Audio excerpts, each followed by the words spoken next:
서울의 금융중심지. 여의도의 공기는 언제나처럼 팽팽한 긴장감으로 가득 차 있었다. 거대한 유리창 너머로 한강이 내려다 보이는 태상그룹 본사 40층의 회의실은 그 긴장감의 진원지였다. 평소라면 위풍당당했을 임원들의 얼굴에는 짙은 불안의 그늘이 드리워져 있었다. 그들의 시선은 일제히 상석에 앉은 박진태 회장에게로 향했지만 그는 미동도 없이 손안에서 묵직한 옥으로 만든 구슬을 굴리고 있을 뿐이었다. 침묵을 깬 것은 전략기획실을 총괄하는 윤상무였다. 그는 마른 입술을 억지로 떼며 조심스럽게 입을 열었다. 회장님, 하데스라는 자의 움직임이 심상치 않습니다. 저희가 인수를 추진하던 한성케미칼의 지분을 불과 일주일 만에 15%나 확보했습니다. 단순한 투기 세력으로 보기에는 자금의 출처도 움직이는 방식도 너무나 정교하고 대담합니다. 그의 목소리에는 초조함이 역력했다. 박진태 회장은 천천히 고개를 들었다. 60을 넘긴 나이에도 그의 눈빛은 여전히 젊은 시절의 도끼와 탐욕으로 번뜩였다. 그는 코웃음을 치며 말했다. 하데스라. 이름 한번 거창하군. 어디서 굴러먹던 놈인지는 몰라도 감히 이 태산의 영역을 기웃거려 윤상무, 자네도 늙었나 보군. 고작 그런 좀도둑 같은 놈들에게 벌써부터 겁을 집어먹고 그의 목소리는 낮았지만 회의실 전체를 얼어붙게 할 만큼 차가웠다. 그의 말에 다른 임원들은 마른 침을 삼켰다. 박진태 회장은 지난 30년간 맨주먹으로 시작해 태산을 재계 서열 10위권의 거대 그룹으로 키워낸 입지전적인 인물이었다. 그의 앞길을 막는 자는 누구든 가차없이 짓밟혔고 그의 결정에 토를 다는 것은 금기시되었다. 그의 독선과 아집은 태산을 성장시킨 원동력이었지만 동시에 그룹 전체를 경직시키는 족쇄이기도 했다. 하지만 윤상무는 물러서지 않았다. 그는 박 회장의 최측근이자 창업 공신 중 한 명이었다. 회장님, 이번 상대는 다릅니다. 저희가 파악한 바에 따르면 하데스는 지난 5년간 유럽과 미국 시장에서 단 한 번의 실패도 없이 적대적 M&A를 성공시킨 전설적인 인물입니다. 그의 별명이 왜 하데스인지 아십니까? 그가 한 번 목표로 삼은 기업은 반드시 지하 세계로 끌려 들어간다는 의미입니다. 박진태 회장의 미간이 아주 미세하게 찌푸려졌다. 그는 손에 든 옥구슬을 내려놓고 자리에서 일어났다. 창가로 다가가 서울의 전경을 내려다보며 그는 나지막이 말했다.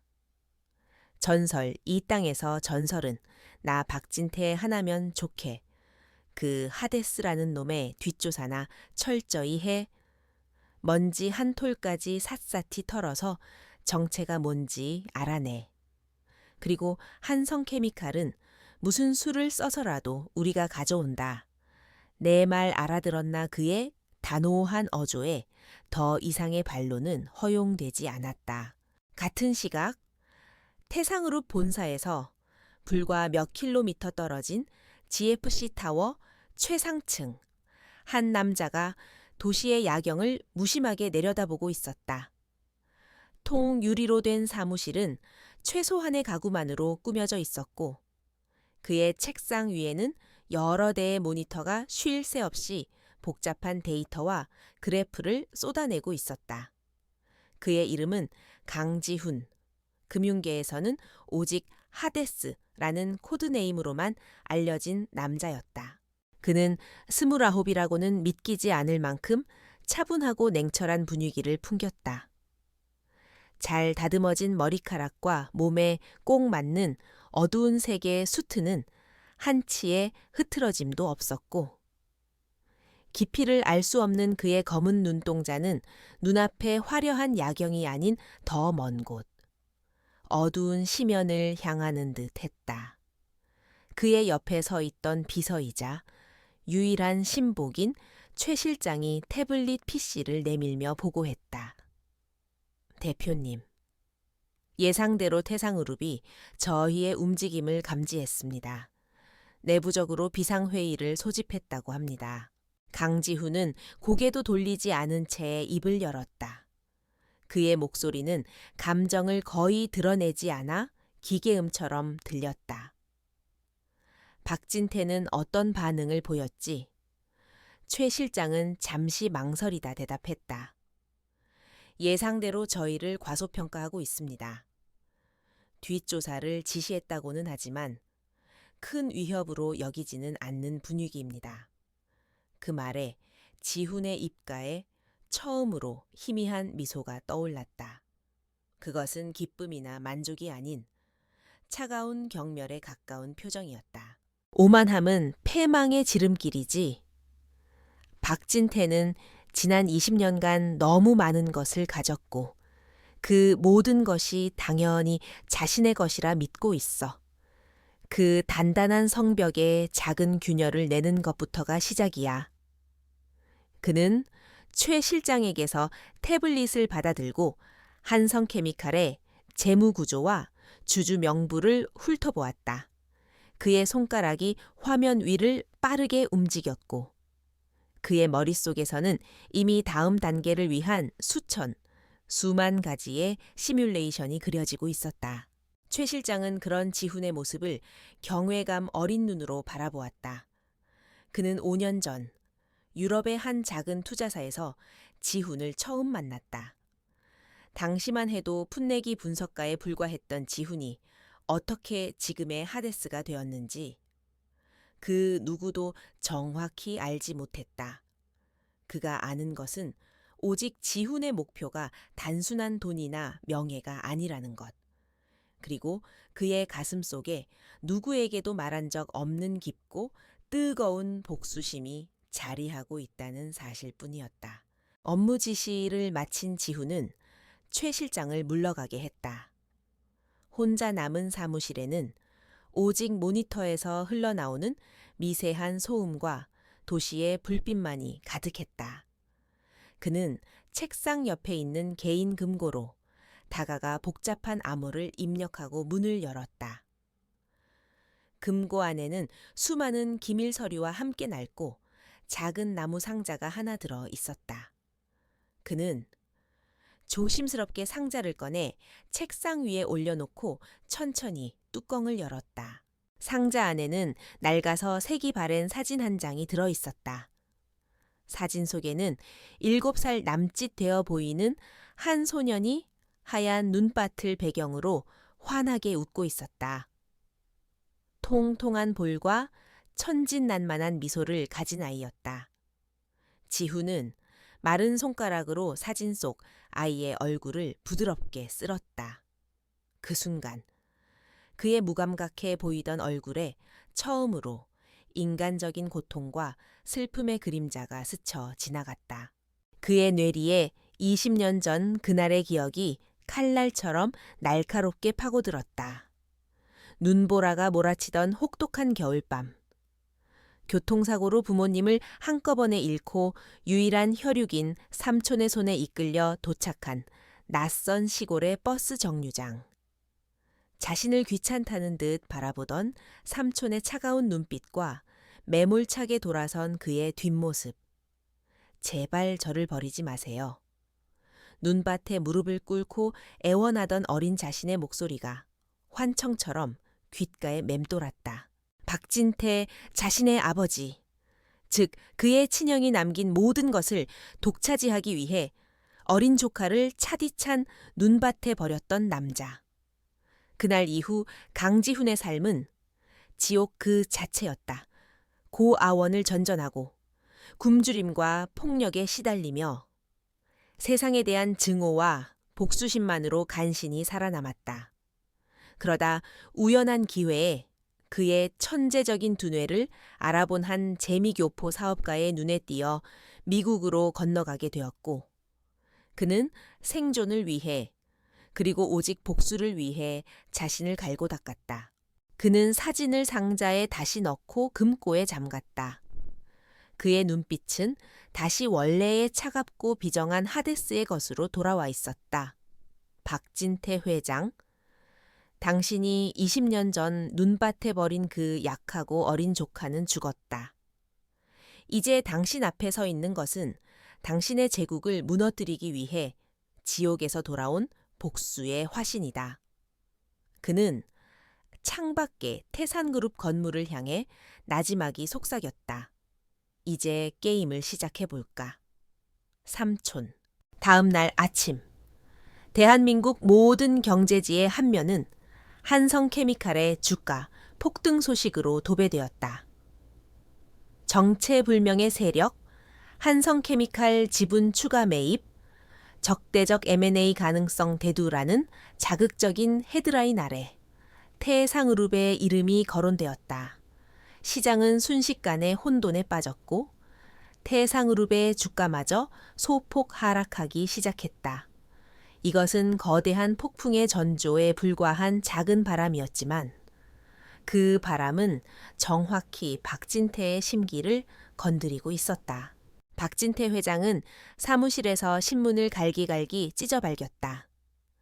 감히 나를 상대로 언론 플레이를 해 그의 분노에 찬 고함에 비서실 직원들은 숨조차 제대로 쉬지 못했다. 그는 즉시 윤상무를 호출했다. 당장 한성케미칼의 우호 지분을 전부 확보해 돈이 얼마가 들든 상관없어. 그리고 그 하데스라는 놈, 오늘 안으로 반드시 정체를 밝혀내. 내일 아침 내 책상 위에 그놈의 모든 신상 정보를 올려놓도록 박진태의 조급하고 공격적인 대응은 정확히 강지훈이 의도한 바였다. 그는 태산이 자금력을 동원해 무리하게 주가 방어에 나설 것을 예측하고 있었다. 그것은 마치 성난 황소가 붉은 천을 향해 돌진하는 것과 같았다. 지우는 이미 덫을 놓아두고 황소가 제 발로 걸어 들어오기만을 기다리고 있었다.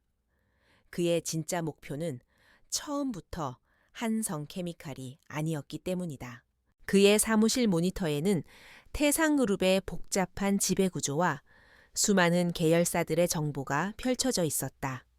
한성케미칼은 그저 미끼일 뿐, 그의 칼날은 훨씬 더 깊고 치명적인 곳, 바로 태상그룹의 심장을 지탱하고 있는 핵심 계열사이자 박진태의 불법 비자금이 숨겨진 태산건설을 향하고 있었다.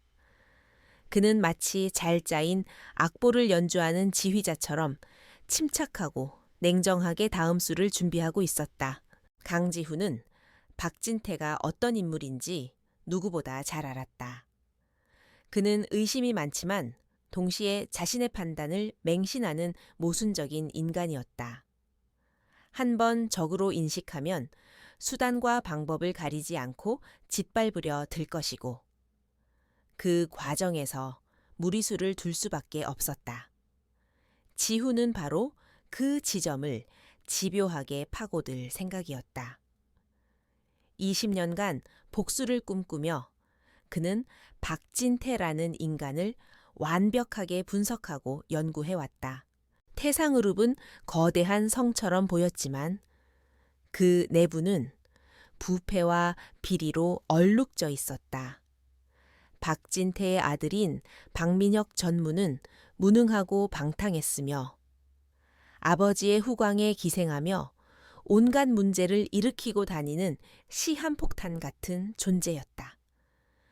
지우는 이미 박민혁의 약점과 비리 내역까지 손에 쥐고 있었다.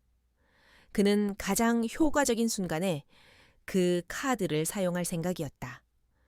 복수는 뜨겁게가 아니라 차갑고 철저하게 이루어져야 했다. 그날 밤 강지훈은 여전히 사무실을 지키고 있었다. 최 실장이 야식을 들고 들어오며 걱정스럽게 말했다. 대표님, 조금은 쉬시는 게 어떻습니까? 지난 며칠간 거의 잠을 못 주무셨습니다. 지훈은 모니터에서 눈을 떼지 않은 차에 대답했다. 20년을 기다렸는데 며칠 밤새우는 것쯤이야 아무것도 아니지. 박진태가 덫에 완전히 걸려들 때까지는 긴장을 늦출 수 없어. 그의 눈은 복수심으로 불타고 있었지만 머리는 얼음처럼 차가웠다. 그는 단순히 박진태를 파멸시키는 것만을 원하지 않았다. 그가 20년 전에 자신에게서 모든 것을 빼앗고 버렸던 것처럼 그 역시 박진태가 이룬 모든 것, 회사, 명예, 가족, 그리고 그의 자존심까지 하나씩 천천히 그리고 고통스럽게 빼앗을 생각이었다. 눈밭에서 홀로 울부짖었던 어린아이의 절규에 대한 가장 완벽한 대답은 바로 가해자의 완전한 몰락뿐이었다. 어둠이 내린 서울의 마천루 속에서 거대한 비극의 서막이 조용히 오르고 있었다. 예상대로 금융시장은 강지훈, 즉 하데스가 던진 미끼를 그대로 물었다. 한성케미칼의 주가는 연일 상한가를 기록하며 과열 양상을 보였고 모든 언론과 투자자들의 관심은 태상그룹과 정체불명의 투자 세력 하데스의 지분 경쟁에 쏠렸다. 박진태 회장은 그룹의 막대한 자금력을 동원해 한성케미칼의 주식을 싹쓸이하기 시작했다. 마치 자존심을 건 싸움이라도 되는 것처럼 시장에 나온 물량을 모조리 집어삼키는 기세였다. 강지훈은 자신의 사무실에서 이 모든 상황을 실시간으로 지켜보고 있었다. 그의 앞에는 거대한 멀티비전이 설치되어 있었고 수십 개로 분할된 화면에는 한성케미칼의 주가 변동, 거래량, 관련 뉴스 속보, 그리고 태상그룹의 자금 흐름까지 일목요연하게 표시되고 있었다. 그는 마치 오케스트라를 지휘하듯 여러 개의 자판과 터치패드를 오가며 복잡한 데이터들을 분석하고 새로운 명령을 입력했다. 최 실장이 조심스럽게 다가와 보고했다. 대표님, 계획대로 태산 측에서 저희가 시장에 풀어놓은 한성케미칼 지분을 전량 매수했습니다.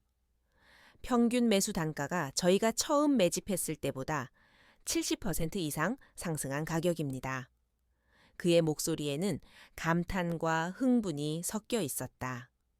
단 몇 주 만에 그들은 수백억 원에 달하는 시세 차익을 확보한 것이었다. 하지만 지훈의 표정에는 변화가 없었다. 이제 시작일 뿐이야. 박진태는 지금쯤 승리를 예감하며 축배를 들고 있겠지. 자신이 내 손바닥 위에서 놀아나고 있다는 사실은 꿈에도 모른 채 지훈은 자리에서 일어나 창가로 걸어갔다. 그는 사냥감을 몰 때는 항상 정면으로 돌진의 힘으로 짓누르는 방식을 선호해. 평생을 그렇게 살아왔으니까. 하지만 진짜 사냥꾼은 덫을 놓고 기다릴 줄 알아야 하는 법이지. 바로 그때 지훈의 예상에 새로운 변수가 등장했다. 태상그룹의 박민혁 전무가 긴급 기자회견을 자청한 것이다. 박진태 회장의 외아들이자 그룹의 유일한 후계자인 그는 평소 오만하고 충동적인 성격으로 유명했다. 최 실장이 급히 기자회견 생중계 영상을 화면에 띄웠다. 화면 속 박민혁은 값비싼 명품 수트를 차려입고 자신만만한 미소를 지으며 카메라 앞에 서 있었다. 그는 준비된 원고를 무시한 채 즉흥적으로 입을 열었다. 최근 저희 그룹의 한성케미칼 인수와 관련하여 시장에 불필요한 잡음이 많은 것으로 압니다. 하데스인가 뭔가 하는 정체불명의 세력에 대해 분명히 말씀드리겠습니다. 그들은 시장 질서를 교란하는 하이에나 무리에 불과합니다. 위대한 태상그룹은 그런 좀벌레 같은 존재들에게 결코 흔들리지 않습니다. 그의 발언은 거침없고 무례했다. 그의 발언이 끝나자마자 기자들의 질문이 쏟아졌지만 박민혁은 불쾌하다는 듯 몇 마디를 더 던지고는 자리를 떠버렸다. 퇴사는 계획대로 한성케미칼 인수를 마무리할 것이며 이번 사태를 일으킨 세력에 대해서는 법적, 도의적 책임을 끝까지 물을 것입니다. 기자회견은 파국에 가까웠다. 최 실장은 혀를 차며 말했다. 완전히 제 무덤을 파는군요. 저런 오만한 발언은 소액주주들과 여론을 적으로 돌리는 최악의 한 수입니다. 하지만 강지훈의 생각은 달랐다. 그의 눈이 흥미롭다는 듯 가늘어졌다. 아니, 저건 내가 예상했던 것보다 훨씬 더 좋은 패야. 박민혁은 박진태의 가장 큰 자랑이자 동시에 가장 치명적인 아킬레스건이지. 저 멍청한 후계자는 아버지가 쌓아 올린 성에 스스로 불을 지르고 있어. 지우는 즉시 최 실장에게 새로운 지시를 내렸다. 우리가 확보하고 있던 박민혁의 비리 자료들, 그 중에서 가장 가벼운 것 몇 개만 골라서 신뢰할 만한 언론사의 익명으로 제보해 차가운 지시와 함께 지훈의 마음속에서는 또다시 20년 전의 기억이 파도처럼 밀려왔다. 부모님의 장례식이 끝나고 며칠 뒤 삼촌 박진태의 차에 실려 어디론가 향하던 날이었다. 어린 지훈은 뒷좌석에 웅크린 채 창밖만 바라보고 있었다. 삼촌은 운전 내내 단 한마디도 하지 않았고 차 안에는 무거운 침묵과 그가 피워대는 독한 담배 냄새만이 가득했다. 지훈은 그저 좋은 곳으로 데려가 줄 것이라고, 이제부터는 삼촌과 함께 살게 될 것이라고 막연하게 믿고 있었다. 차가 멈춘 곳은 인적이 드문 시골의 버스 정류장이었다. 이미 해는 저물었고 하늘에서는 굵은 눈발이 쉴 새 없이 쏟아져 내리고 있었다. 박진태는 차에서 내려 지훈의 팔을 거칠게 잡아 끌어차 밖으로 내동댕이 치듯 세웠다. 그리고는 그의 손에 꼬깃꼬깃한 10,000원짜리 몇 장과 과자 부스러기가 든 작은 봉지를 쥐어주었다. 어린 지훈은 무슨 상황인지 이해할 수 없어 그저 멍하니 삼촌을 바라볼 뿐이었다. 박진태는 얼음장처럼 차가운 목소리로 말했다. 여기서 기다리고 있으면 곧 버스가 올 거다. 그걸 타고 아무 데나 가거라. 다시는 내 눈앞에 나타나지 마. 넌 이제부터 내 조카가 아니다. 알겠냐 그 말은 어린 지훈의 머리를 망치로 내리치는 듯한 충격이었다. 그는 울음을 터뜨리며 삼촌의 바짓가랑이를 붙잡았다. 삼촌, 왜 그래요? 제발 저를 버리지 마세요. 잘못했어요. 제가 다 잘못했어요. 하지만 박진태는 매정하게 그의 손을 뿌리치고 채에 올라탔다. 지훈은 차 앞을 가로막고 무릎을 꿇었다. 하얀 눈밭 위에서 그는 필사적으로 빌고 또 빌었다. 삼촌 제발요 같이 가요 네 제발. 자동차의 헤드라이트가 눈보라 속에서 소년의 절규하는 얼굴을 환하게 비추었다. 박진태는 잠시 망설이는 듯했지만 이내 차갑게 얼굴을 굳히고는 가속 페달을 밟았다. 차는 어린 조카를 눈밭에 남겨둔 채 미끄러지듯 어둠 속으로 사라졌다. 지훈은 멀어져 가는 자동차의 빨간 후미등을 보며 한참을 울부짖었다. 이내 목이 쉬고 눈물마저 얼어붙자 그는 거대한 절망감과 함께 혹독한 추위가 온몸을 파고드는 것을 느꼈다. 세상에 완전히 혼자가 되었다는 공포. 그것은 7살 아이가 감당하기에는 너무나도 가혹한 현실이었다. 그날 밤 천진난만했던 소년 강지훈은 죽고 마음속에 복수의 칼날을 품은 작은 괴물이 태어났다. 현재 박민혁의 기자회견은 예상대로 엄청난 후폭풍을 몰고 왔다. 그의 오만한 태도는 여론의 문매를 맞았고 시민단체들은 태상그룹에 대한 불매운동까지 거론하기 시작했다. 설상가상으로 그가 과거 해외 원정 도박을 하고 폭행 사건에 연루되었다는 익명의 제보가 언론을 통해 터져나왔다. 태상그룹의 이미지는 하루아침에 나락으로 떨어졌고 주가는 걷잡을 수 없이 폭락했다. 제국의 단단해 보였던 성벽에 첫 번째 균열이 선명하게 나타난 순간이었다. 박진태 회장은 자신의 집무실에서 불같이 화를 내며 집기들을 부수고 있었다. 이 멍청한 놈 누가 제멋대로 기자회견을 하라고 했어. 내가 이뤄놓은 모든 것을 망쳐놓을 셈이냐. 그의 분노는 아들 박민혁에게로 향했다. 그는 아들을 불러 뺨을 후려치며 소리쳤다. 내 놈 하나 때문에 지금 그룹 전체가 흔들리고 있어. 당장 내 입으로 싼 똥은 네가 치워. 박민혁은 아버지의 폭력에 익숙하다는 듯 부어오른 뺨을 감싸쥐며 반항적인 눈빛으로 쏘아붙였다. 아버지가 제대로 대처를 못하시니까 제가 나선 거 아닙니까? 언제까지 그 하데스라는 유령한테 끌려다니실 겁니까? 부자간의 고성이 오가는 동안. 태산이라는 거함은 서서히 균열의 소리를 내며 가라앉고 있었다. 강지훈은 이 모든 것을 예측하고 있었고 이제 두 번째 단계를 실행할 준비를 마쳤다.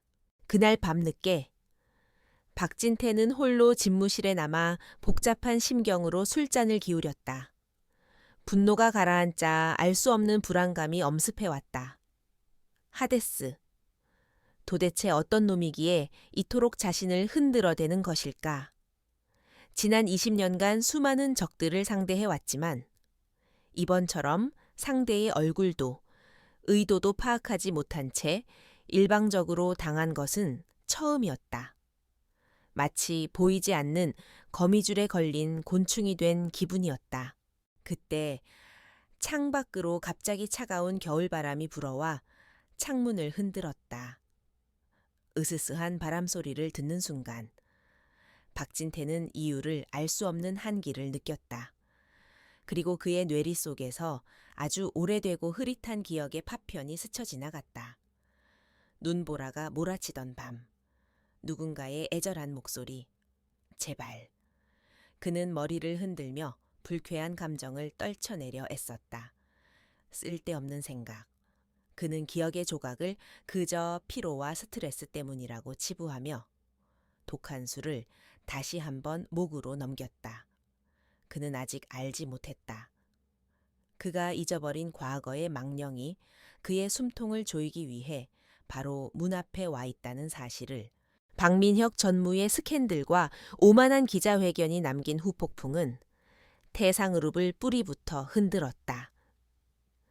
그룹의 주가는 연일 폭락했고 소비자 불매 운동이 들불처럼 번져나갔으며 심지어 그룹의 핵심 사업들에 대한 정부의 세무조사 가능성까지 거론되고 있었다. 박진태 회장은 사태를 수습하기 위해 동분서주했지만 한번 돌아선 여론은 쉽게 되돌아오지 않았다. 제국의 성벽에 생긴 작은 균열은 이제 걷잡을 수 없이 벌어지고 있었다. 강지훈은 이 모든 혼란을 한 발짝 뒤에서 냉정하게 관망하고 있었다. 그에게 한성케미칼과 박민혁 스캔들은 전체 계획의 서막에 불과했다. 적의 시선을 한 곳에 집중시킨 뒤 진짜 칼날을 적의 심장부로 찔러 넣기 위한 정교한 위장술이었다.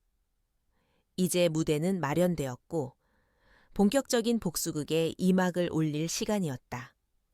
그는 최 실장을 포함한 핵심 팀원들을 소집했다. 그의 비밀 작전팀은 각 분야 최고의 전문가들로 구성되어 있었다. 불의와 타협하지 않다가 검사복을 벗어야 했던 전직 특수부 검사 출신 변호사 오정현.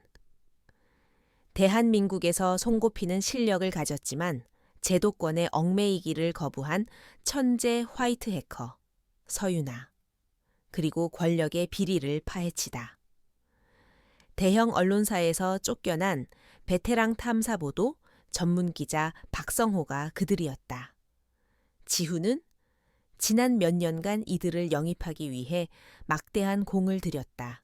지후는 회의실 스크린에 태상그룹의 로고를 띄웠다. 지금까지의 작업은 태산의 껍데기를 흔드는 과정이었습니다. 이제부터는 저 거대한 성의 주춧돌을 뽑아내야 합니다. 우리의 목표는 태상그룹의 시작, 그리고 박진태의 원죄가 시작된 곳입니다.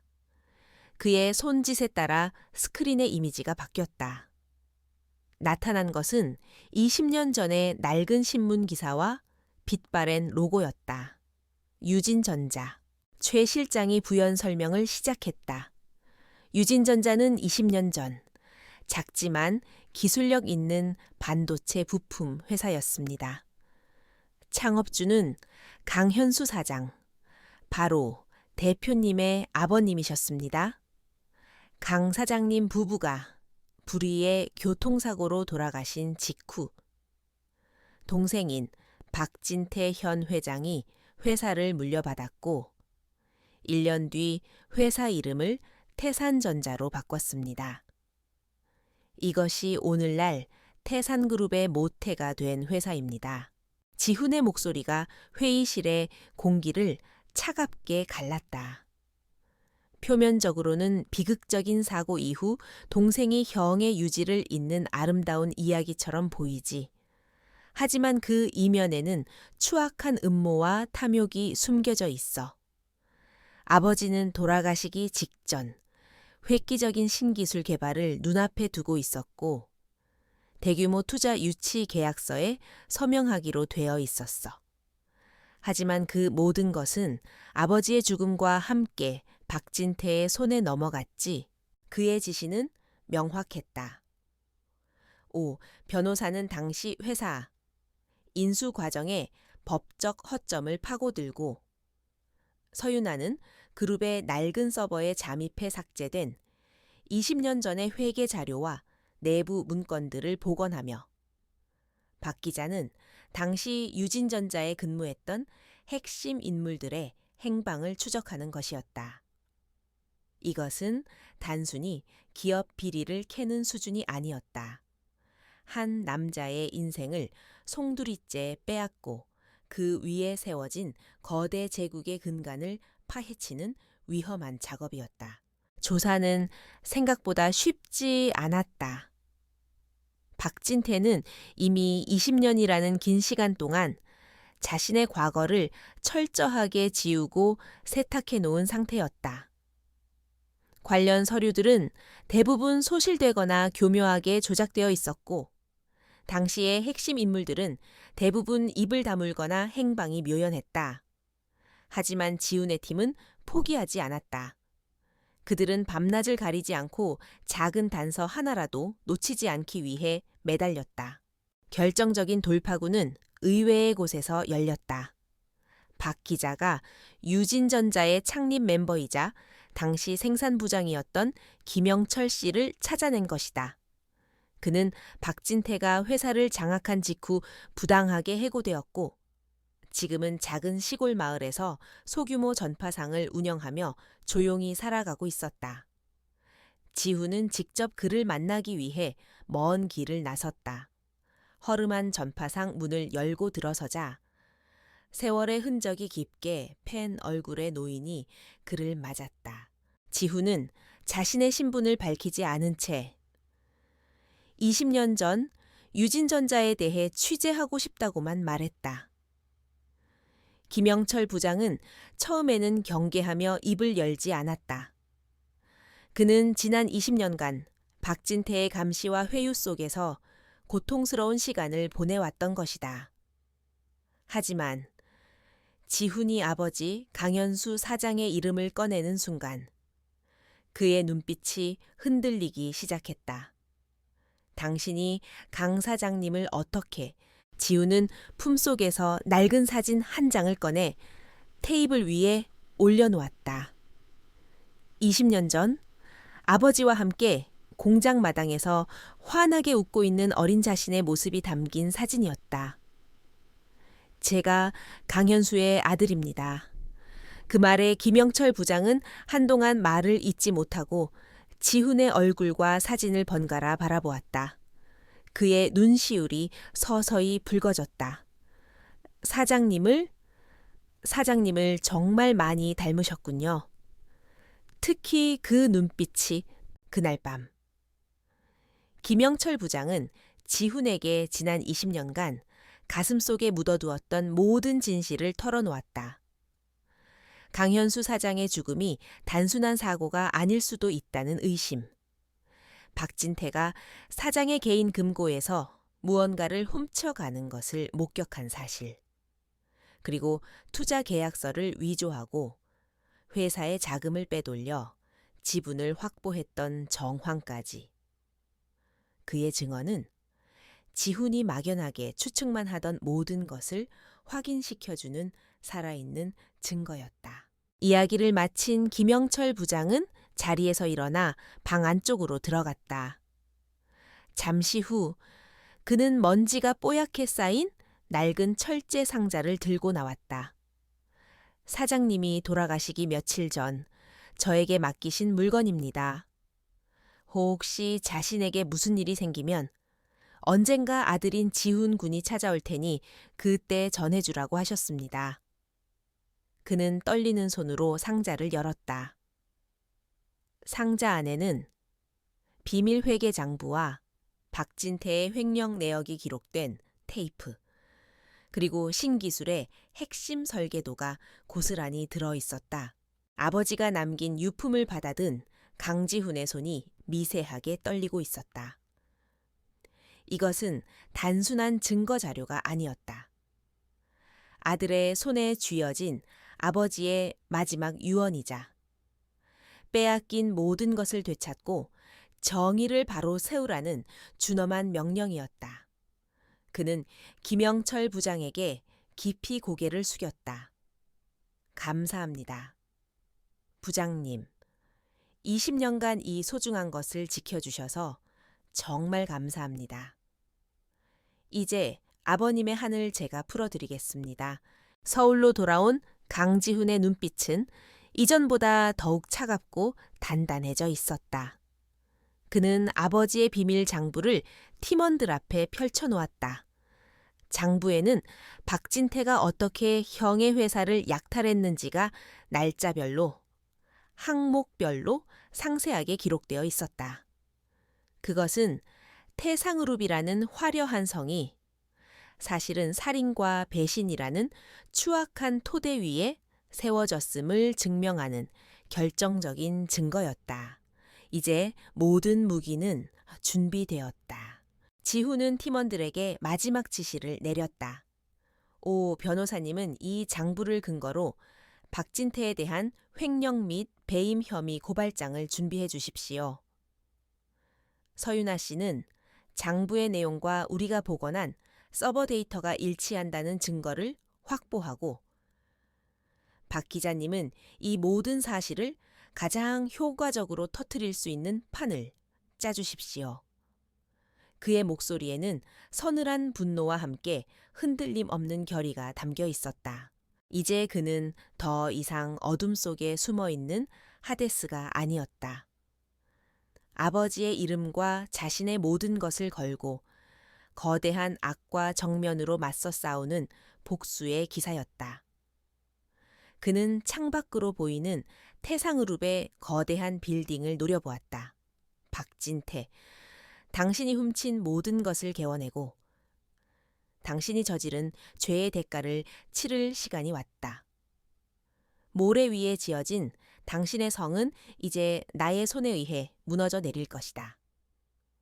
폭풍전야의 고요함이 서울의 밤을 무겁게 짓누르고 있었다. 모든 증거를 확보한 오 변호사와 박 기자는 즉시 행동에 나서야 한다고 주장했다. 박진태의 범죄를 세상에 알려 단번에 무너뜨려야 한다는 것이었다. 하지만 강지훈은 고개를 저었다. 그의 생각은 달랐다. 단순히 법의 심판을 받게 하는 건 너무 시시한 결말이야. 박진태는 돈과 권력으로 어떻게든 빠져나갈 방법을 찾을 테지. 진짜 복수는 그가 자신의 손으로 쌓아 올린 모든 것이 무너지는 것을 두 눈으로 똑똑히 지켜보게 하는 거야. 그의 목소리는 얼음처럼 차가웠다. 그를 무너뜨리기 전에 그의 영혼부터 파괴해야 해? 20년 전 그가 내게 줬던 공포와 절망을 수백, 수천 배로 되돌려줘야지. 지훈이 선택한 다음 무기는 칼이나 총이 아닌 인간의 가장 약한 부분을 파고드는 심리전이었다. 그는 박진태라는 인간의 오만함과 의심 많은 성격을 역이용하여 스스로 무너지게 만들 정교한 계획을 세웠다. 작전은 조용하고 은밀하게 시작되었다. 먼저 몇몇 신뢰할 만한 언론사와 증권가의 분석가들에게 익명의 제보가 흘러 들어갔다.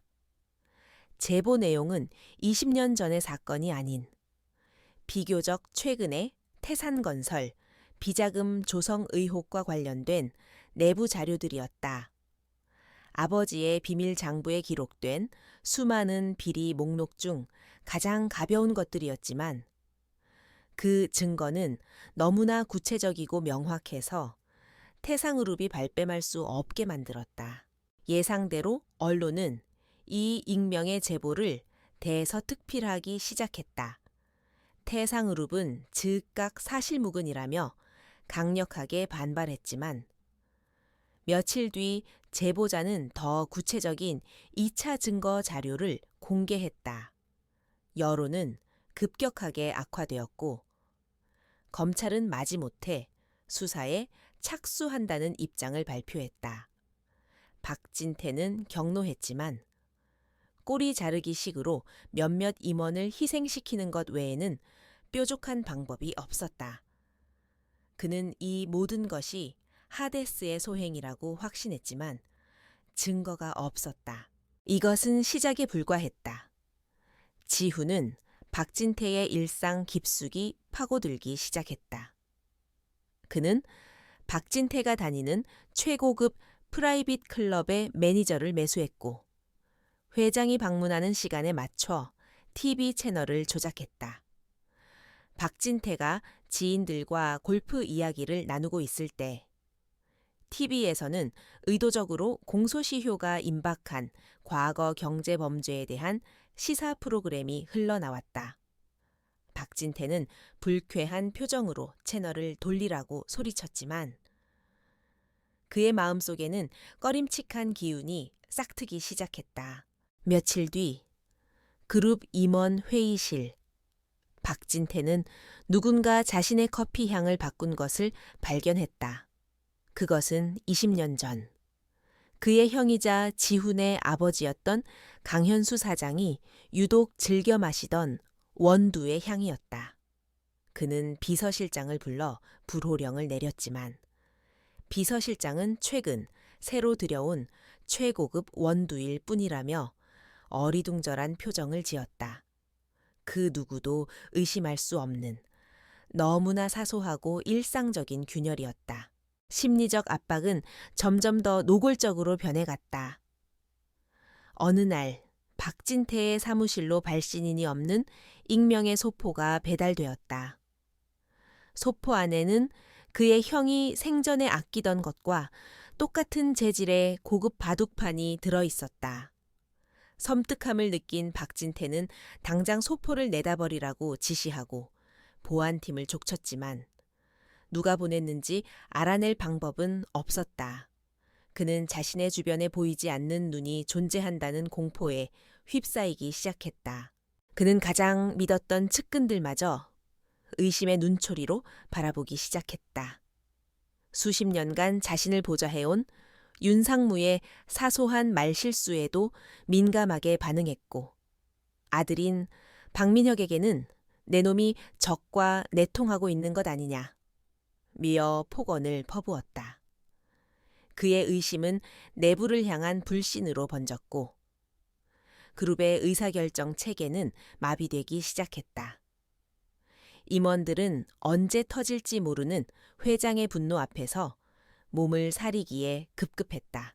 강지훈은 이 모든 상황을 CCTV와 도청 장치를 통해 손바닥 들여다보듯 파악하고 있었다.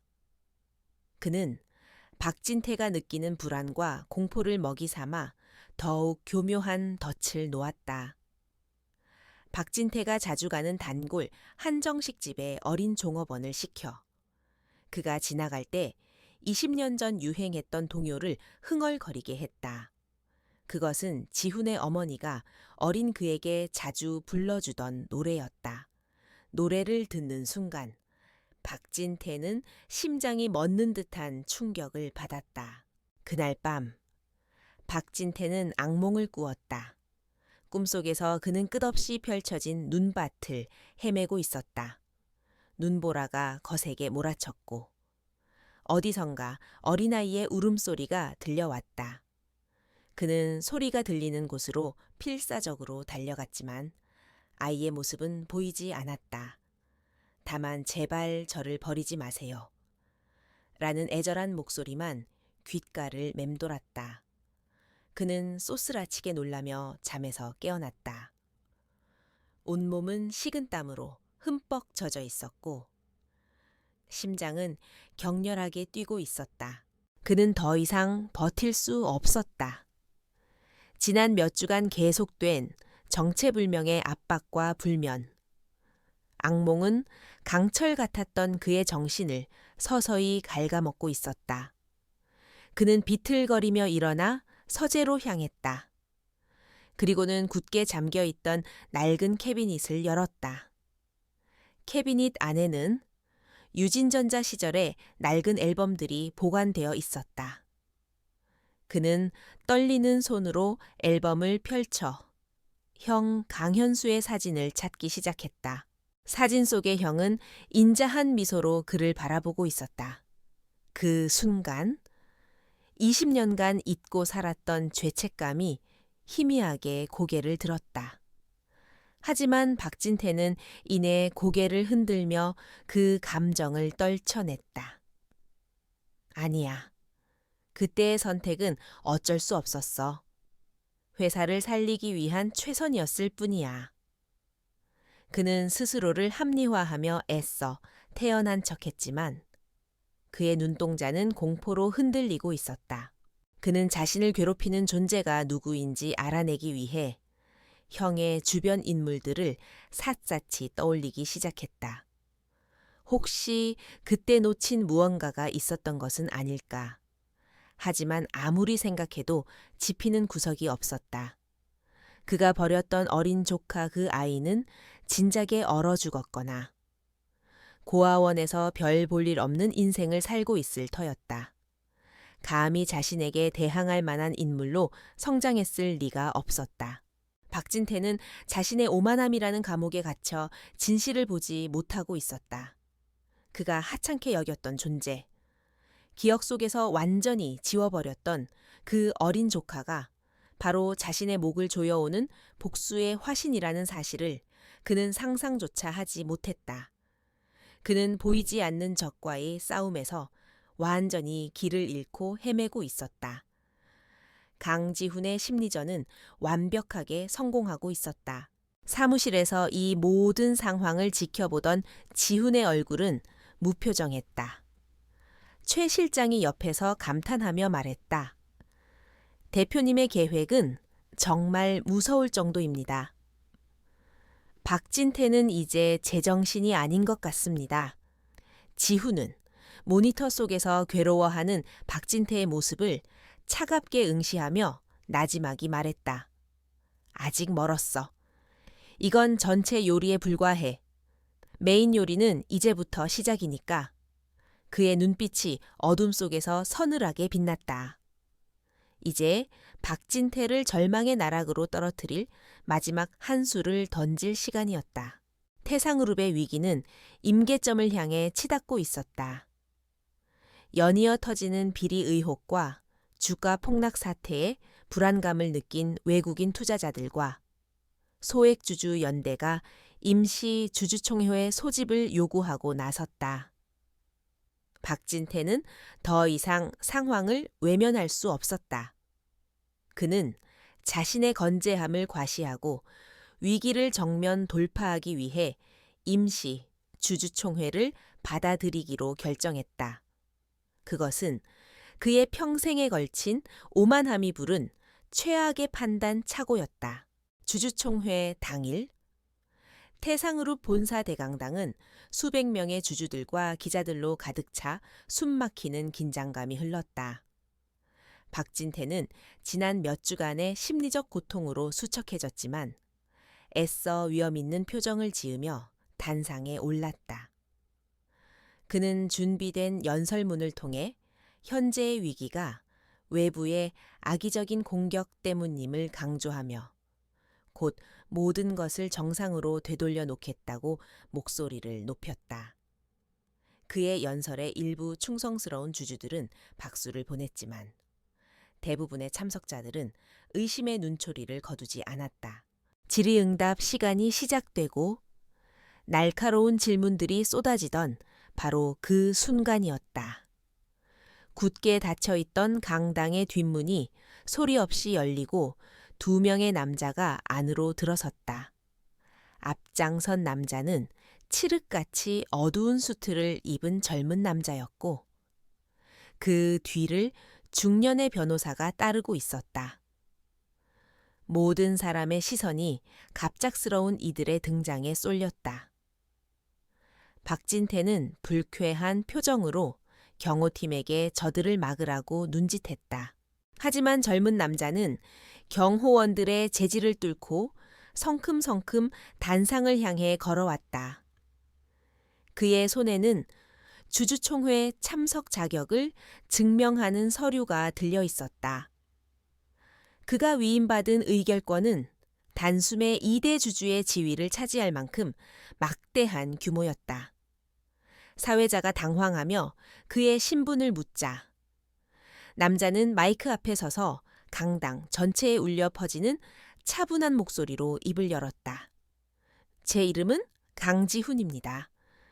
현재 하데스 M&A의 대표를 맡고 있습니다. 하데스라는 이름이 나오자 강당은 순식간에 술렁거렸다. 그동안 베일에 쌓여있던 전설적인 기업 사냥꾼이 마침내 모습을 드러낸 것이다. 박진태는 분노와 경멸이 뒤섞인 눈으로 그를 노려보았다. 당신이 하데스였나 감히 신성한 주주총회 자리에 나타나 행패를 부릴 셈인가.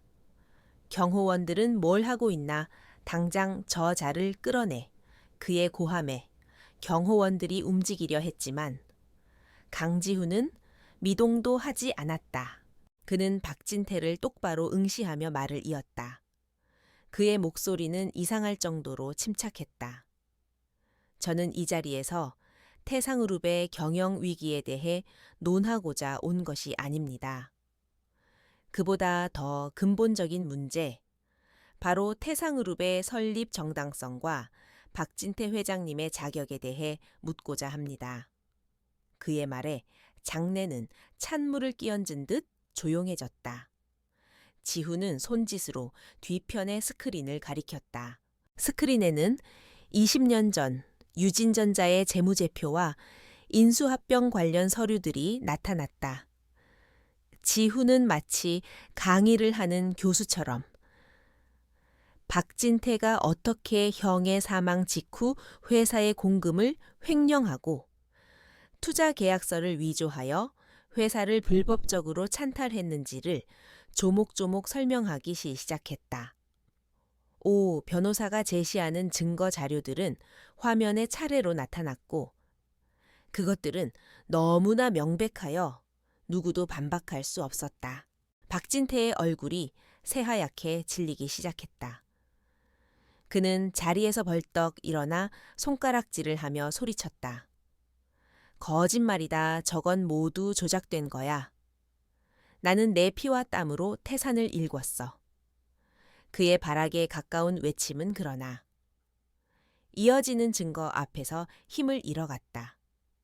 스크린에는 김영철 부장의 얼굴이 나타났고 그의 육성이 담긴 영상이 재생되었다. 그는 20년 전 박진태의 모든 범죄 행각을 떨리는 목소리로 상세하게 증언했다. 강당은 이제 걷잡을 수 없는 충격과 혼란에 빠졌다. 기자들은 미친 듯이 카메라 플래시를 터뜨렸고 주주들은 경악을 금치 못했다. 박진태는 다리가 풀려 의자에 주저앉았다. 하지만 강지훈의 복수는 아직 끝나지 않았다. 그는 이제 자료가 아닌 하나의 이야기를 시작했다. 그의 목소리는 이전보다 더 낮고 서늘해져 있었다. 여기 한 이야기가 있습니다. 20년 전 혹독한 추위가 몰아치던 겨울밤, 불의의 사고로 하루아침에 부모님을 모두 잃은 7살짜리 아이가 있었습니다. 아이에게 남은 유일한 혈육은 삼촌뿐이었습니다. 지우는 잠시 말을 멈추고 강당 안의 모든 사람들과 눈을 맞췄다. 그리고 다시 시선을 무너져 내린 박진태에게 고정했다. 삼촌은 아이를 차에 태워 어디론가 데려갔습니다. 그리고는 인적이 드문 버스 정류장에 아이를 버리고는 과자 부스러기 몇 개와 푼돈을 손에 쥐어주며 말했습니다. 다시는 내 눈앞에 나타나지 말라고. 이야기의 모든 단어는 비수가 되어 박진태의 심장에 박히고 있었다. 그는 고개를 저으며 무언가 중얼거렸지만 그 소리는 누구에게도 들리지 않았다. 강지훈은 단상 앞으로 한 걸음 더 다가섰다. 이제 그와 박진태 사이의 거리는 불과 몇 미터에 불과했다. 아이는 차디찬 눈밭에 무릎을 꿇고 필사적으로 빌었습니다. 제발 저를 버리지 말아달라고 무엇이든 다 하겠다고 울부짖었습니다. 하지만 삼촌은 그런 조카를 남겨둔 채 차갑게 차를 몰아 어둠 속으로 사라졌습니다. 지훈의 눈빛은 불타는 복수심이 아닌 깊이를 알 수 없는 슬픔과 공허함으로 가득 차 있었다. 그리고 그는 마침내 마지막 질문을 던졌다. 그 질문은 강당 전체를 영원과 같은 침묵 속으로 몰아넣었다. 그 눈밭에서 당신의 바짓가랑이를 붙잡고 애원하던 그 어린아이의 목소리가 기억나십니까? 박진태 회장님, 그 순간. 박진태의 뇌리에서 20년간 굳게 닫혀있던 기억의 빗장이 부서져 내렸다. 눈보라치던 그날 밤의 풍경, 차창에 비치던 아이의 절규하는 얼굴, 제발 버리지 말아달라고 외치던 애처로운 목소리가 생생하게 되살아났다. 그는 눈앞에 서 있는 차갑고 냉철한 기업 사냥꾼의 얼굴 위로 20년 전 자신이 버렸던 어린 조카의 얼굴이 겹쳐지는 것을 보았다. 아, 박진태는 제대로 된 소리조차 내지 못했다. 그의 동공은 극도의 공포와 충격으로 확장되었고 얼굴에서는 핏기가 완전히 가셨다. 그는 비틀거리며 뒷걸음질 치다가 결국 힘없이 바닥에 쓰러졌다. 그가 평생을 바쳐 쌓아 올린 제국, 그의 자존심, 그의 모든 것이 산산조각 나는 순간이었다. 복수의 화신은 마침내 자신의 얼굴을 드러냈고 그것은 그가 가장 두려워하던 과거의 망령, 바로 그 자체였다. 강지훈의 폭로가 터져 나온 임시 주주총회 현장은 거대한 폭탄을 맞은 듯한 아수라장으로 변했다. 박진태 회장은 충격으로 쓰러져 병원으로 실려갔고 그가 없는 단상은 텅 빈 제국의 몰락을 상징하는 듯했다. 기자들은 역사적인 특종을 잡기 위해 미친 듯이 기사를 타전했고 다음 날 대한민국 조간신문의 한 면은 예외 없이 태산 신화의 추악한 진실이라는 충격적인 헤드라인으로 도배되었다. 파장은 걷잡을 수 없이 번져나갔다. 태상의룹의 주가는 개장과 동시에 폭락을 거듭하다 결국 거래가 정지되는 사태에 이르렀다. 대한민국을 대표하던 거대 기업의 신화가 불과 하루아침에 무너져 내리는 순간이었다. 여론의 엄청난 압박에 직면한 검찰은 더 이상 지체할 수 없었다. 그들은 즉시 특별수사팀을 꾸리고 강지훈과 오 변호사가 제출한 증거 자료를 토대로 태상의룹 본사에 대한 대대적인 압수수색에 착수했다. 한때 철옹성처럼 보였던 태산제국은 도미노처럼 무너져 내리기 시작했다. 박진태 회장에게 뇌물을 받으며 그의 방패막이 역할을 해주던 정치인들은 일제히 그를 비난하며 거리를 두기 시작했다. 자금난을 해결하기 위해 손을 벌렸던 은행들은 오히려 기존 대출금의 상환을 압박하며 태산의 숨통을 조여왔다. 수십 년간 박진태가 공들여 쌓아 올린 모든 인맥과 권력은 신기루처럼 사라져 버렸다. 배신의 칼날은 가장 가까운 곳에서 날아들었다. 절체절명의 위기에 몰린 박진태의 아들 박민혁은 자신의 안위를 위해 아버지를 팔아넘기는 것을 선택했다. 그는 몰래 검찰에 자진 출두하여 자신이 알고 있는 아버지의 추가 비리들을 모두 털어놓는 대가로 선처를 구했다. 아버지의 비밀 금고 위치부터 해외에 숨겨둔 비자금 계좌까지. 그의 배신은 태상의룹의 마지막 숨통을 끊는 결정타가 되었다. 며칠 뒤 병원에서 겨우 퇴원하여 자택에 연금된 박진태는 모든 것을 잃었다는 사실을 깨달았다. 언론에서는 연일 그의 범죄 행각을 대서특필했고 세상 모든 사람들이 그를 향해 손가락질했다. 평생을 바쳐 이룩한 모든 것이 물거품이 되었고 심지어 아들마저 자신을 배신했다. 그는 완전한 고립과 절망 속에서 마지막으로 한 사람을 만나기를 원했다. 바로 강지훈이었다. 강지훈은 그의 요청을 받아들였다. 약속 장소는 한때 그의 권력과 부를 상징했던, 그러나 이제는 검찰의 감시 아래 텅 비어버린 그의 호화로운 한옥 저택이었다. 잘 가꿔진 정원과 고풍스러운 가구들은 몰락한 주인의 처지를 비웃는 듯했다. 며칠 만에 폭삭 늙어버린 박진태는 퀭한 눈으로 응접실에 앉아 지훈을 기다리고 있었다. 그는 더 이상 재계의 총수가 아닌 모든 것을 잃은 초라한 노인일 뿐이었다. 마침내 지훈이 저택 안으로 들어섰다. 그는 아무런 감정도 드러내지 않은 채 말없이 박진태의 맞은편에 앉았다. 한동안 무거운 침묵이 흘렀다. 침묵을 깬 것은 박진태였다. 그의 목소리는 심하게 갈라져 나왔다. 왜 이제 와서 나타난 거냐? 20년 동안 죽은 줄로만 알았다. 차라리 그때 정말 죽어버렸다면? 그의 말에는 원망과 회한이 뒤섞여 있었다. 지훈은 차가운 눈빛으로 그를 바라보며 대답했다. 죽지 않고 살아남아서 실망했나? 삼촌, 내가 죽기를 바랐던 당신의 그 이기심이 바로 내가 20년을 버텨온 이유다. 그의 대답에 박진태는 할 말을 잃었다. 그는 잠시 고개를 숙이고 있다가 다시 애원하는 듯한 목소리로 말했다. 내가 잘못했다. 모든 게 내 욕심 때문이었어. 그러니 제발 이쯤에서 멈춰다오.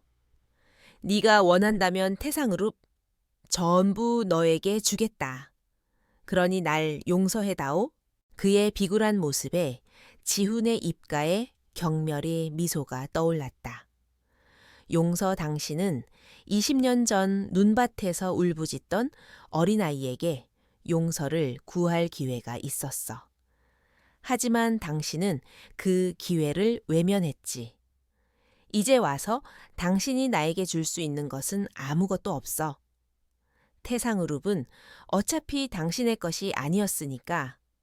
지훈은 자리에서 일어났다. 더 이상 이 남자와 나눌 이야기는 없었다. 그는 돌아서서 나가려 했다. 그때 절망에 빠진 박진태가 그의 등 뒤에 대고 절규했다. 나는 회사를 위해서였어. 네 아비는 너무 무르고 약했단 말이다. 내가 아니었다면 유진전자는 진작에 망했을 거야. 그것은 그의 마지막 발악이자 평생을 지탱해온 자기 합리화였다. 지훈은 잠시 걸음을 멈췄지만 뒤돌아보지는 않았다. 그는 문고리를 잡은 채 마지막 말을 남겼다. 우리 아버지는 꿈을 만드는 사람이었소. 당신은 그 꿈의 무덤 위에 탐욕의 제국을 세웠지. 당신과 아버지는 근본부터가 달라. 그리고 당신은 당신의 죄에 대한 대가를 치를 뿐이야. 그 말을 끝으로 지훈은 미련 없이 저택을 나섰다. 밖에서는 이미 검찰 수사관들이 박진태를 체포하기 위해 기다리고 있었다. 잠시 후 굳게 닫혔던 저택의 대문이 열리고 박진태가 수사관들에게 이끌려 밖으로 나왔다. 그의 두 손에는 차가운 수갑이 채워져 있었다. 수많은 카메라 플래시가 터지는 가운데 그는 허망한 눈으로 하늘을 올려다보았다. 그 순간 그의 눈에 환영이 보였다. 눈보라가 몰아치는 풍경 속에서 겁에 질린 어린 조카를 차갑게 외면하고 돌아서는 젊은 시절 자신의 모습이었다. 그제야 그는 깨달았다. 자신이 저지른 죄의 무게가 얼마나 무거운 것이었는지를, 자신이 버린 것이 단순히 어린 조카 하나가 아니라 자신의 인간성과 영혼 그 자체였다는 사실을. 뒤늦은 후회의 눈물이 그의 주름진 뺨을 타고 흘러내렸다. 하지만 시간은 되돌릴 수 없었고 심판의 시간은 이미 시작되었다.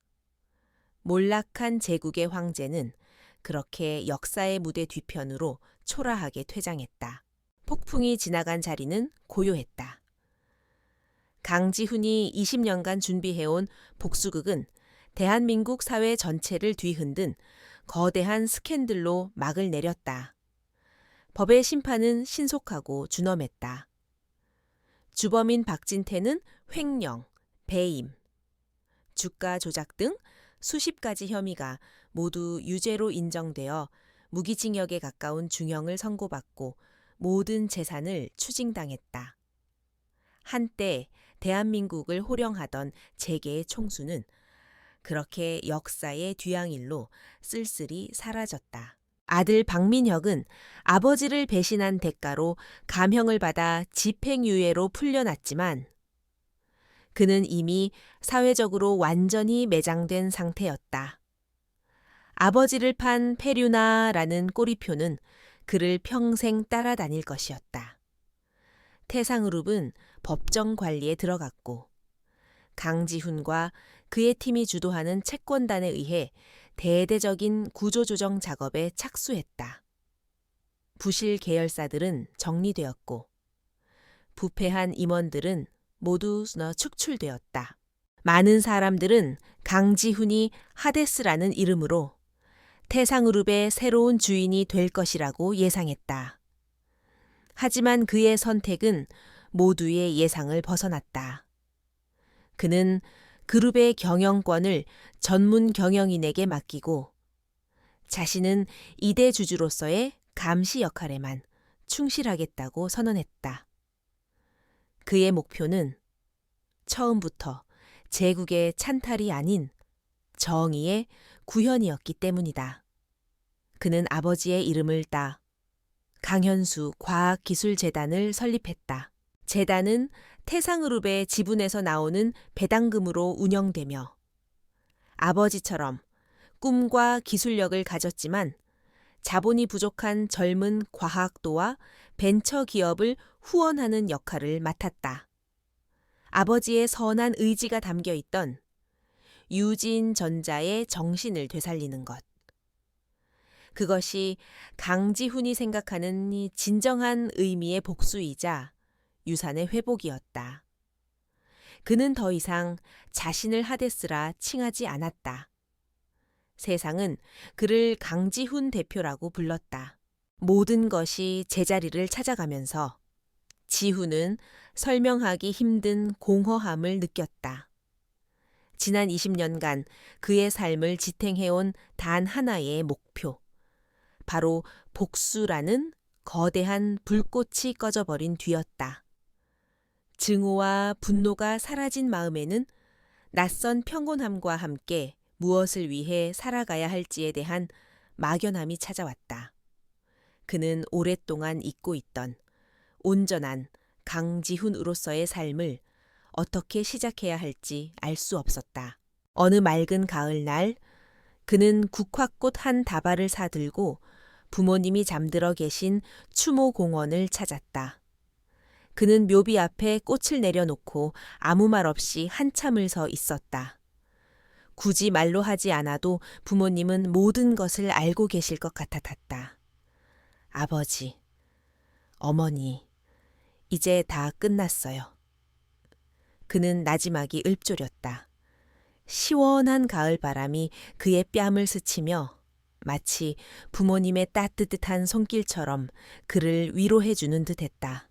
그는 비로소 아버지의 무거운 짐을 내려놓고 자신을 올가매던 과거의 사슬에서 벗어났음을 느꼈다. 그곳에서 그는 오랫동안 마음속으로만 그려왔던 평범한 아들의 모습으로 한참을 머물렀다. 복수의 화신도 냉혹한 기업 사냥꾼도 아닌 그저 부모님을 그리워하는 한 인간으로서의 시간을 보냈다. 그의 마음속에서 오랫동안 멈춰 있던 시간이 다시 흐르기 시작하는 순간이었다. 그리고 몇 달 뒤 첫눈이 내리던 어느 겨울날 강지훈은 혼자 차를 몰아 아주 특별한 장소로 향했다. 내비게이션에도 잘 나오지 않는 20년 전의 기억 속에만 존재하던 강원도의 외딴 버스 정류장이었다. 주변 풍경은 많이 변했지만 낡고 녹슨 표지판과 앙상한 나무 한 그루는 그날의 기억 그대로였다. 그는 차에서 내려 하염없이 쏟아지는 눈을 맞으며 정류장 앞에 섰다. 바로 이곳이었다. 7살의 어린 아이가 세상의 모든 절망을 끌어안은 채 버려졌던 장소. 그는 눈을 감았다. 그러자 그날의 혹독한 추위와 바람소리, 멀어지던 자동차의 엔진 소리와 함께 제발 저를 버리지 마세요라고 울부짖던 어린 자신의 목소리가 환청처럼 들려왔다. 하지만 이상하게도 더 이상 예전처럼 심장이 찢어지는 듯한 고통은 느껴지지 않았다. 그는 천천히 눈을 떴다. 눈앞에는 아무도 없었다. 오직 하얀 눈이 온 세상을 조용히 뒤덮으며 과거의 상처를 위로하듯 쌓여가고 있었다. 그는 더 이상 그날의 기억에 갇힌 약한 소년이 아니었다. 그는 자신의 힘으로 과거와 정면으로 맞서 싸웠고 마침내 승리했다. 그는 지옥 같은 시간을 견뎌내고 스스로를 구원해낸 것이다. 복수는 끝났지만 그의 인생은 끝나지 않았다. 그는 주머니에서 낡은 사진 한 장을 꺼냈다. 눈밭을 배경으로 환하게 웃고 있던 어린 시절의 사진이었다. 그는 사진 속의 아이를 한참 동안 가만히 들여다보았다. 그리고는 나지막이 속삭였다. 이제 괜찮아. 정말 고생 많았어. 지훈아, 이제 그만 쉬어도 돼.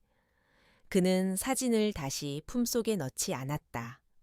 대신 그를 이곳에 버렸던 삼촌처럼 과거의 아픈 기억을 이곳에 남겨두고 떠나기로 결심했다.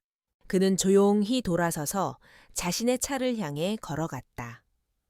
자동차의 시동을 걸자 따뜻한 온기가 몸을 감쌌다. 그는 룸미러를 통해 점점 멀어지는 버스 정류장을 마지막으로 한 번 바라보았다. 아픔과 증오의 장소였지만 이제는 새로운 시작을 다짐하는 이정표가 된 곳이었다. 그의 마음은 텅 빈 것처럼 고요했지만 그 고요함 속에서 새로운 삶에 대한 희미한 기대감이 피어오르고 있었다. 긴 겨울은 마침내 끝이 났다. 강지훈은 더 이상 과거를 돌아보지 않았다. 그의 앞에는 아직 가보지 않은 미지의 길과 새로운 내일이 펼쳐져 있었다. 그는 희미하게 밝아오는 새 새벽의 빛을 향해 조용히 가속 페달을 밟았다. 그의 새로운 인생, 두 번째 막이 오르고 있었다.